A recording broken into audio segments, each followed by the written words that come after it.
বই যায় কদম্বৰ তলে হে যমুনা বই যায় কদম্বৰ তলে। বন্দুক ধৰা এই কঠোৰ হাতখন যেতিয়া বাঁহীটো লয় তেতিয়া কোমল হৈ পৰে।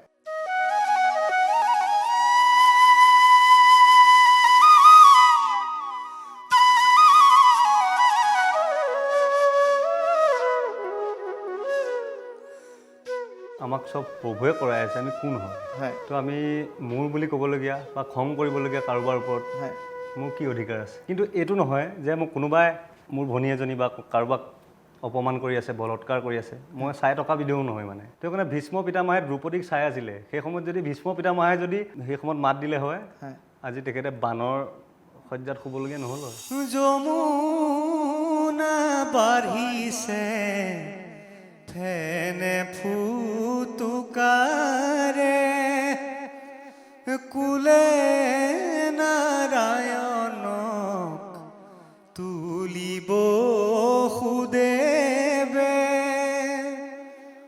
লৈ যায় নন্দৰ ঘৰে বৈ যায় কদম্বৰ তলে।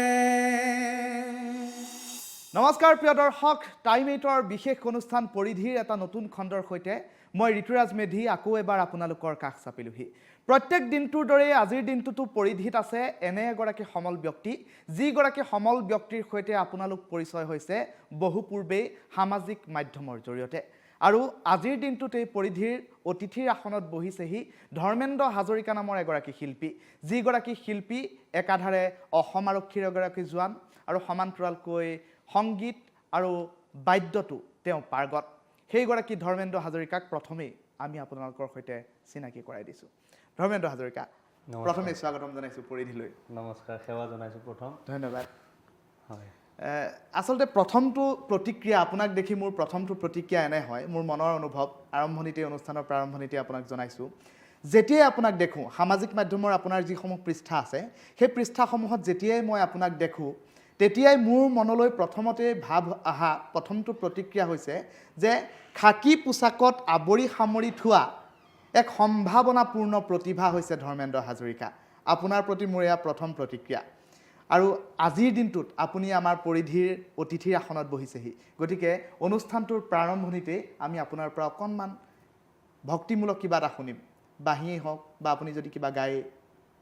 নিশ্চয়।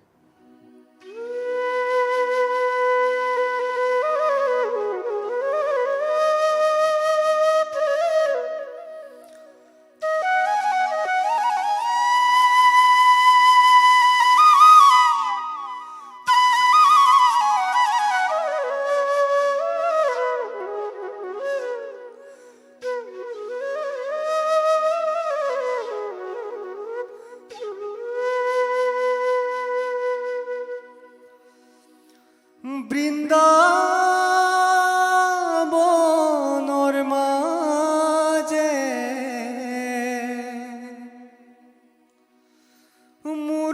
মুৰুলীৰ সুৰতে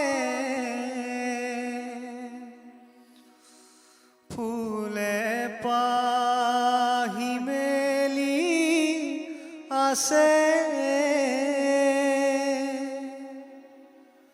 কুলু কুলু কৰি যমুনা বাঢ়িছে মৰাই চালি ধৰি নাচে বৈ যায় কদম্বৰ তলে হে যমুনা বৈ যায় কদম্বৰ তলে। যমুনা বাঢ়িছে ফেনে ফুল জোকাৰে কুলে নাৰায়ণক তুলিব সুদেৱে লৈ যায় নন্দৰ ঘৰে বৈ যায় কদম্বৰ তলে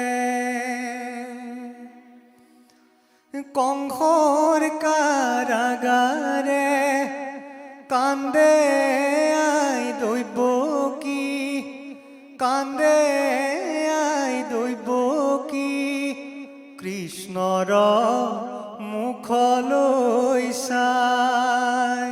খুব ধুনীয়া লাগিল। আচলতে অনুষ্ঠানটোৰ প্ৰাৰম্ভণিতে জীপাল হৈ পৰা পৰিলক্ষিত হ'ল।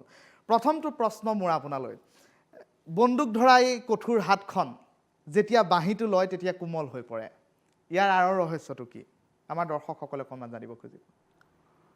আচলতে যদি আপুনি প্ৰভুৰ চৰণত আছে, যদি প্ৰভুৱে সকলোবোৰ কৰি আছে বুলি আপুনি জানে, যদি গোটেই জগতখন প্ৰভুৰে আৱৰি আছে বুলি যদি জানে, তেতিয়া আপুনি সেই বাঁহীটো বা বন্দুকটো মাজত পাৰ্থক্য নাথাকে। সময়ত সেই বন্দুকটো মোৰ ইনষ্ট্ৰুমেণ্ট হৈ যায় বা বাঁহী হৈ যায়। আৰু সেই বন্দুকটোৱে কেতিয়াবা কাৰোবাৰ কাৰণে বিপদজনকো হৈ যায়। সেইটো কথা একদম ব্যতিক্ৰমী কিন্তু আপোনাৰ চিন্তাধাৰা। মই আপোনাক শেহতীয়াকৈ যি অবজাৰ্ভ কৰিলোঁ, অবজাৰ্ভ কৰি গম পালোঁ যে সাংঘাতিক ব্যতিক্ৰমী মানুহ এগৰাকী আপুনি।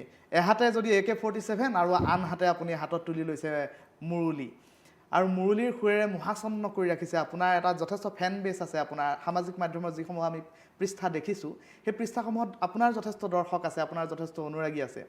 আৰু খাকী পোচাকযোৰৰ আঁৰত থাকি সততেই অসম আৰক্ষীৰ বুলিয়েই নকওঁ, যে এনেধৰণৰ সামৰিক বাহিনীৰ লগত জড়িত যিসমূহ মানুহ, যিসমূহ লোক, সেইসকলৰ একোটা বদনাম থাকে।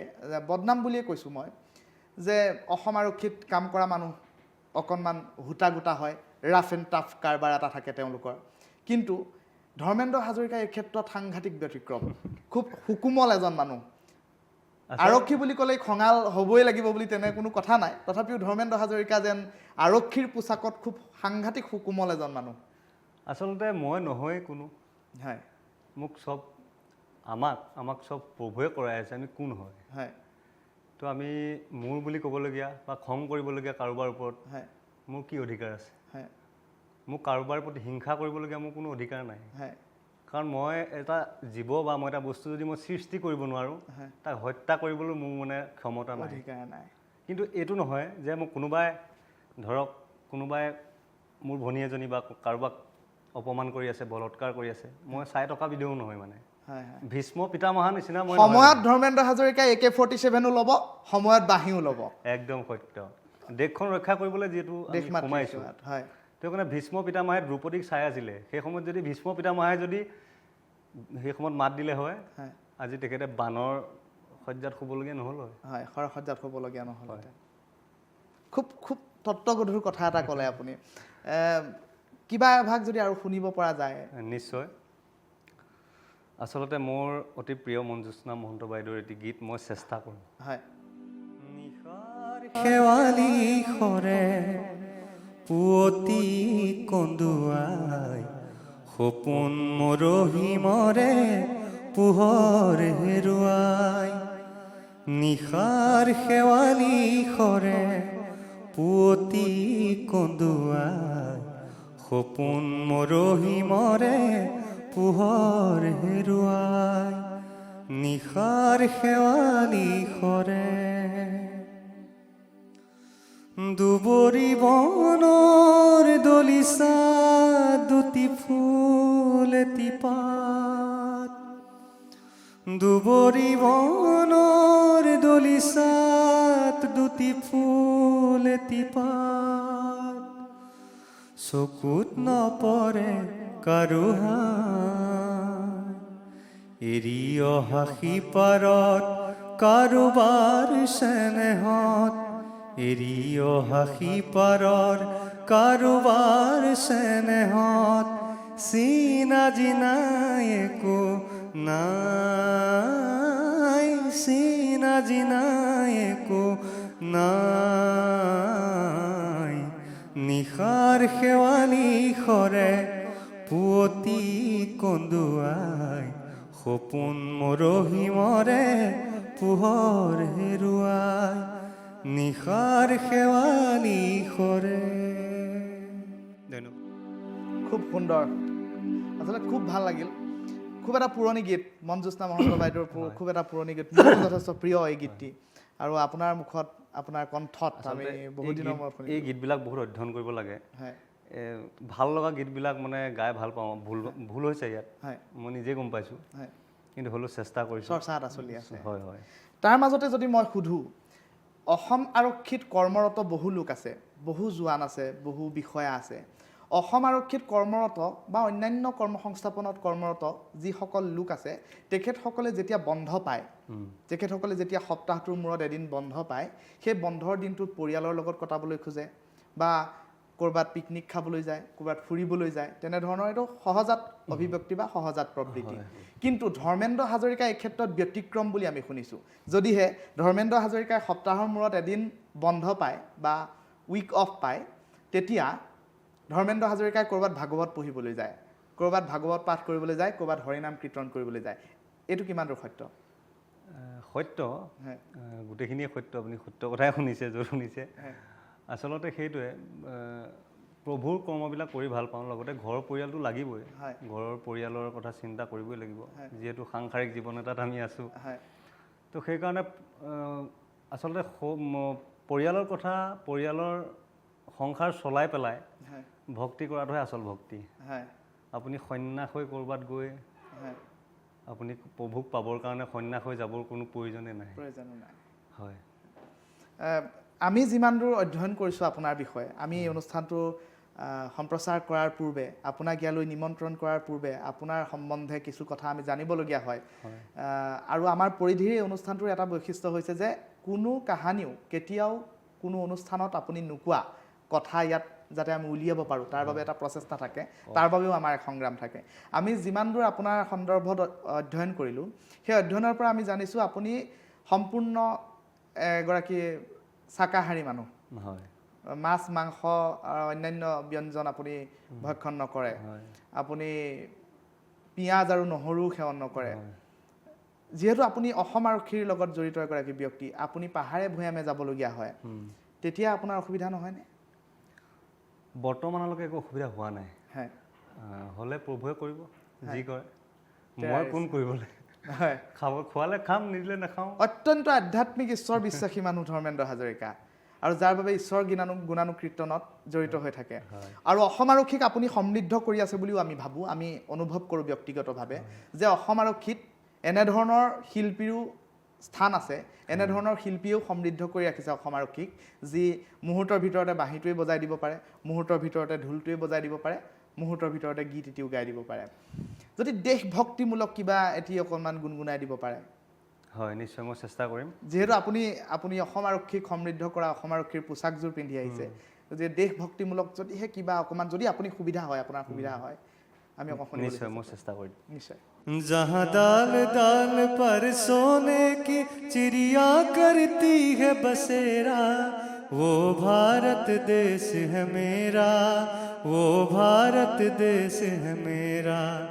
जहाँ सत्य अहिंसा और धर्म का पग पग लगता मेरा, ये भारत देश है मेरा, ये भारत देश है मेरा। ये धरती वो जहाँ ऋषि मुनि जपते प्रभु नाम की माला, जहाँ हर बालक एक मोहन है और राधा एक एक बाला, राधा एक एक बाला। जहाँ सूरज सबसे पहले आकर डाले अपना फेरा, वो भारत देश है मेरा, वो भारत देश है मेरा, वो भारत देश है मेरा, वो भारत देश है मेरा। ধন্যবাদ। দেশ মাতৃৰ প্ৰতি আপোনাৰ যি প্ৰেম সেই প্ৰেম এক প্ৰকাৰ উদ্বুদ্ধ হৈ পৰা পৰিলক্ষিত হ'লে গীতটিৰ মাজেৰে আন এটা প্ৰশ্নলৈ আমি গৈছোঁ আধ্যাত্মিকভাৱে খুব উদ্বুদ্ধ কৰিব পৰা এক ব্যক্তিত্বৰ অধিকাৰী ধৰ্মেন্দ্ৰ হাজৰিকা আমি যিমান দূৰ আমি আপোনাক অধ্যয়ন কৰিছোঁ এই ধৰ্মেন্দ্ৰ হাজৰিকাই এটা সময়ত ঘৰৰ পৰা পলায়ন কৰিছিল এইটো কিমান দূৰ সত্য একদম সঁচা কথা মানে সহজ অৰ্থত যদি ক'বলৈ যোৱা যায় ঘৰৰ পৰা ভাগি গৈছিল এটা সময়ত হয় হয় কিয় যাবলগীয়া হৈছিল কিয় মানে সেই সময়ত অলপ উদণ্ড আছিলোঁ আচলতে জীৱনটো কিটো সেই সময়ত বুজি নাপাওঁ হয় মাত্ৰ ঘূৰিব লাগে ফুৰিব লাগে পঢ়া মেলা ইমান ধান্দা নাথাকে হয় গাঁৱত আমি ডাঙৰ হোৱা হয় আপোনাৰ ঘৰ লখিমপুৰ ঘিলামৰা ঘাঁহিগাঁও তো সেইকাৰণে মাৰ লগত কিছুমান তৰ্কাতৰ্কি হৈ থাকে মানে মাহঁতেতো সদায় ভালৰ কাৰণে চিন্তা কৰে হয় কিন্তু আমাৰ মানে মনত সেইবিলাক ভাৱ নাহে খালি ঘূৰিব লাগে হয় তো নতুন চাইকেল আনি দিছে মোক স্কুল বা হেৰি যাবলৈ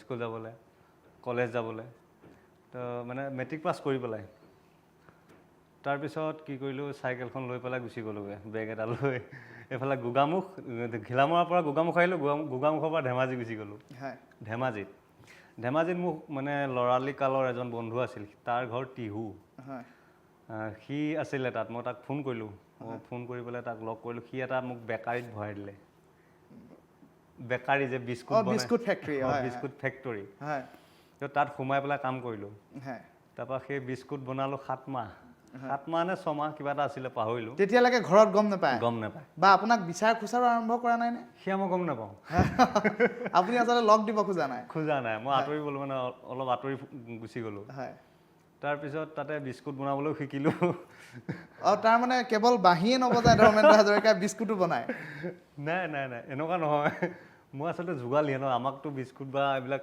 হেৰি কৰিব নিদিয়েতো আটা মাৰিব দিব বা ময়দা মাৰিব দিব বা এইবিলাক কাটাবিলাক চাফা কৰিব লাগিব তাত তেল লগাব লাগিব তো এইবিলাক কৰিছিলোঁ তো এতিয়া মানে আটা এবেগ 2 বেগ মই আৰামত মাৰি দিব পাৰোঁ অকলে এইটো চৰ্চাটো আছে পাৰিম মানে বিয়া সভাত যদি প্ৰয়োজন হয় ক'ব পাৰিব মোক কিন্তু মই কোৱা নাই কাকো হয় তাৰপিছত আপুনি বিস্কুট ফেক্টৰীত 7 মাহ থাকিলে 6-7 মাহ তেনেকুৱাই আছিল নেকি পাহৰিলোঁ কিমান আছিল তাৰপিছত ঘৰলৈ উভতি যোৱা হ'ল নে নাই ঘৰলৈ গ'লোঁ ৰাসৰ সময়তো ৰাখিব নোৱাৰে ক'তো এতিয়া ৰাসে নিলে ৰাসেতো টানিবই য'তে নাথাকোঁ সেইটো কাৰণে ঘৰলৈ গ'লোঁ ঘূৰি ৰাস বুলি তাৰপৰা সেই শকত হৈ গৈছোঁ আৰু বিস্কুট খাই মেলি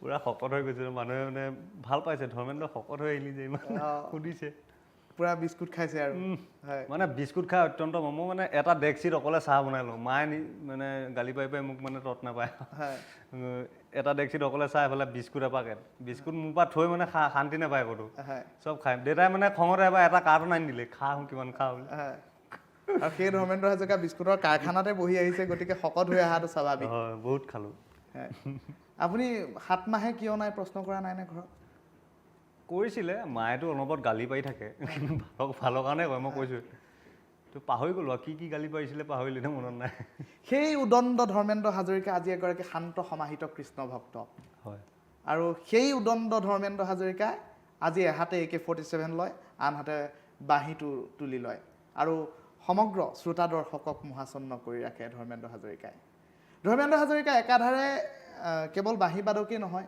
কেৱল এগৰাকী কণ্ঠশিল্পীয়ে নহয় তেওঁ ভাল ঢোল বজায় বুলিও আমি শুনিছোঁ এয়া কিমান দূৰ সত্য সেইটোতো একেবাৰে সত্য একেবাৰে সৰুৰ পৰা ঢোলেই বজাওঁ মই আপোনাৰ আৰম্ভণি ঢোল মোৰ আৰম্ভণি ঢোল খোল নেগেৰা গাঁৱৰ নামঘৰত যিহেতু আজি আমাৰ ষ্টুডিঅ'ত এটা ঢোলৰ আমি ব্যৱস্থা কৰিছোঁ এটা ঢোল আপুনি লৈ আহিছে আমাৰ অনুৰোধ মৰ্মে এই ঢোলটোত যদি আপুনি এচাপৰ নবজায় যদিও আপোনাৰ পোচাকযোৰে ঢোলৰ কথা কোৱা নাই তথাপিও ঢোলৰ এচাপৰ যদিহে আমি যদি দৰ্শকসকলক অকণমান শুনাব খোজে আপুনি নিশ্চয় মই শুনাম মোৰ ঢোল মানে কি সৰুৰ পৰা ঢোল বজালোঁ ঢোল বজাই আনুষ্ঠানিক শিক্ষা নাছিলে কাৰণ গাতে আছিলে এইটো ঢোলৰ বাদ্যটো মানে গাতে আছিলে সৰুৰ পৰা বজালোঁ বিহু মাৰিলোঁ তো গুৱাহাটীত আহি আমাৰ গুৰু এজন মই দৰকাৰ হ'ল প্ৰয়োজন হ'ল কাৰণ গুৰুৰ অবিহনে কোনো বিদ্যাই পাখি লগা কাৰ তো যিকোনো বিদ্যা গুৰু লাগিবই সেইকাৰণে আমি এজন গুৰু ল'লোঁ মোৰ শ্ৰদ্ধাৰ পংকজ বৰা আপোনালোকে চিনি পায় নিশ্চয়কৈ তেখেতক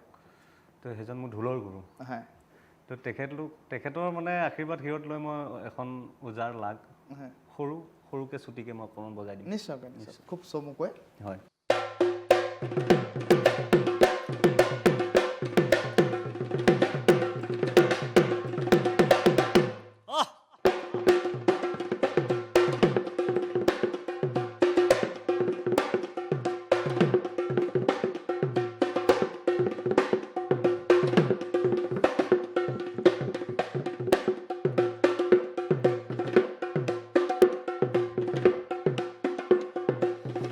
জয়তু ঢোল সংস্কৃতি অসমীয়াৰ কলা কৃষ্টি জয়তু ঢোল সংস্কৃতি অসমীয়াৰ কলা কৃষ্টি নাযাবা নাযাবা পাহৰি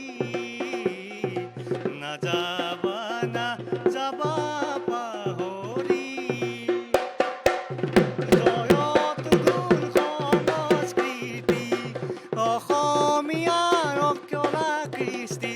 নাযাবা নাযাবা পাহৰি নাযাবা নাযাবা পাহৰি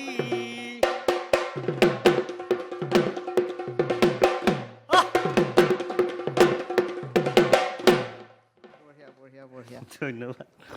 খুব ভাল লাগিল আচলতে বহাগ অনুভৱ এটা দি দিলে আপুনি। আমি যিমান দূৰ জানো বহুকেইটা গীত ইতিমধ্যেই ধৰ্মেন্দ্ৰ হাজৰিকাই বাণীবদ্ধ কৰিছে, ৰাইজলৈ এৰি দিছে, ইউটিউবৰ মাধ্যমেৰে হওক বা অন্যান্য এলবামৰ মাধ্যমেৰে হওক। আৰু কিবা নতুন পৰিকল্পনা আছে নেকি ধৰ্মেন্দ্ৰ হাজৰিকাৰ? হয়, নতুন পৰিকল্পনা কৰি আছোঁ। আচলতে ভাল গীত গাবৰ কাৰণে মানে চেষ্টা কৰি আছোঁ, ভাল গীত। হয়, কিন্তু এতিয়ালৈকে ধৰক শিকি থকাত বেছি গুৰুত্ব দি থকা হৈছে, মানে গীতৰ লগত ইমান এটা হেৰি কৰা নাই, কিন্তু শিকি থকাত মানে বেছি গুৰুত্ব দি থকা হৈছে। আপুনি চৰ্চা অব্যাহত ৰাখক, আমাৰ শুভকামনা সদায় থাকিব। শেষত আমি অনুষ্ঠান সামৰিব লাগিব, আমাৰ সময় কমি আহিছে। অকণমান যদিহে ঈশ্বৰৰ গুণানুকীৰ্তন হৈ যায় ভাল লাগিব। শ্ৰীকৃষ্ণয় বাসুদেৱয় দৈৱকী নন্দনায় নন্দ গোপকুমারায় গোবিন্দায় নমো নমঃ নমঃ পঙ্কজনাভয় নমঃ পঙ্কজমালিনে নমঃ পঙ্কজ নেত্রায় নমস্তে পঙ্কজংঘ্রয়ে।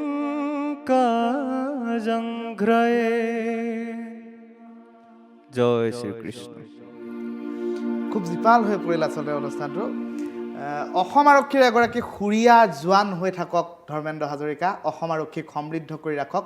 এহাতে যদি AK-47 চলায়, আনহাতে বাঁহীটো লৈ সমগ্ৰ শ্ৰোতা সমাজক সমৃদ্ধ কৰি ৰাখক ধৰ্মেন্দ্ৰ হাজৰিকাই। আপোনাক ইমান ব্যস্ততাৰ মাজত আপুনি আমাক আধা ঘণ্টা সময় দিলে, তাৰ বাবে আমি আপোনাক ধন্যবাদ জ্ঞাপন কৰিছোঁ, কৃতজ্ঞতা স্বীকাৰ কৰিছোঁ। আৰু আপোনাৰ উজ্জ্বল ভৱিষ্যত কামনা কৰিছোঁ। আপুনি আৰু আগুৱাই যাওক, ঈশ্বৰৰ চিন্তাত নিমগ্ন হৈ থাকক, সেয়াই আমাৰ ফালৰ পৰা শুভকামনা। আমাৰ ফালৰ পৰাও আপোনালোকৰ সকলো কৰ্মকৰ্তালৈ ঈশ্বৰৰ ওচৰত সেৱা থাকিব, যাতে আপোনালোক এই কৰ্ম কৰি ভাল কৰ্ম কৰি আপোনালোকো আগুৱাই যাওক। প্ৰভুৱে কৃপা বৰ্ষণ কৰক। ধন্যবাদ জ্ঞাপন কৰিছোঁ। প্ৰিয় দৰ্শক, এয়া আছিল অসম আৰক্ষীৰ এগৰাকী সুৰীয়া জোৱান ধৰ্মেন্দ্ৰ হাজৰিকা। আৰু ধৰ্মেন্দ্ৰ হাজৰিকাৰ বাঁহীৰ সুৰ সমান্তৰালকৈ তেওঁৰ সুললিত কণ্ঠই নিশ্চয়কৈ আমি অনুভৱ কৰিছোঁ আপোনালোকক মোহাচন্ন কৰি ৰাখিব। গতিকে পৰিধিৰ আন এটা নতুন খণ্ডৰ সৈতে পৰৱৰ্তী সময়ত আমি পুনৰ লগ পোৱাৰ প্ৰতিশ্ৰুতি দিছোঁ। আৰু মই ঋতুৰাজ মেধিয়ে আজিৰ খণ্ডটোৰ পৰা বিদায় লৈছোঁ। ধন্যবাদ।